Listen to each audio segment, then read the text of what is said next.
I can't get away from it. It followed me into my kitchen. It's everywhere I go. Every time I turn around, it's there. I just want to let it go. But for some reason, I can't. It's in the news. It's in social media. It's everywhere around me. I feel like I'm being encompassed by it. What is it? Temptation. See, for me, it's symbolized in this piece of paper.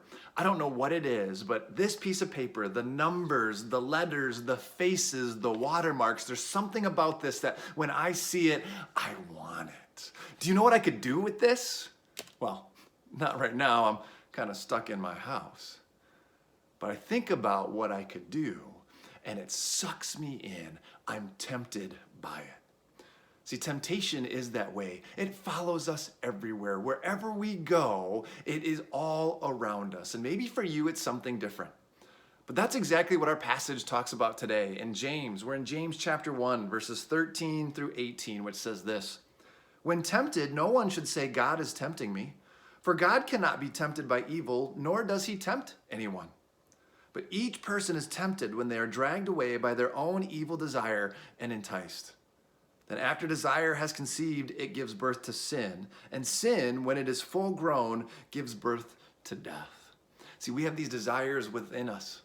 These desires that pull us away and entice us, that begin with temptation, that we're tempted to do something, which gives birth then to desire. Desire then gives birth to sin. So is temptation and desire sin? No.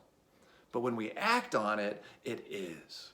When we go after the thing we know we shouldn't have, when we reach out and take it because we desire it and want it, when we should leave it alone, it becomes sin. And then it says that sin, when it is full grown, gives birth to death. Sin leads to death, for the wages of sin is death. Temptation follows us everywhere we go. But it says very clearly it's not from God. God is not tempting me. It's the things inside of me as I look at this world around me that I want, that I go after, that I reach, that I touch, that I taste, that I shouldn't, that are birthed within inside of me, that ultimately lead to death. But you know what's interesting? Those same things we're tempted by, God can give as gifts. Verse 16, "But don't be deceived, my brothers and sisters. Every good and perfect gift is from above, coming down from the Father of the heavenly lights, who does not change like shifting shadows.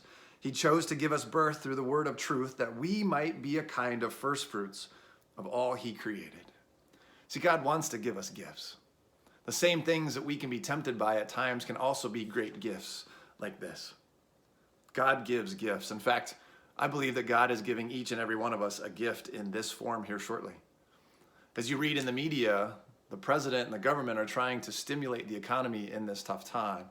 And for many of us, we will be receiving a gift that I believe is coming directly from God, a gift that many of us are going to need to utilize in our own lives, and yet a gift that a lot of us should think about, how do we use it to bless others, to stay away from temptation, to stay away from the desires that suck us in, that lead to death, but instead use this great gift that God is giving us to help others in this time of need. Because the last part of this passage says that God has given us birth, new birth in truth.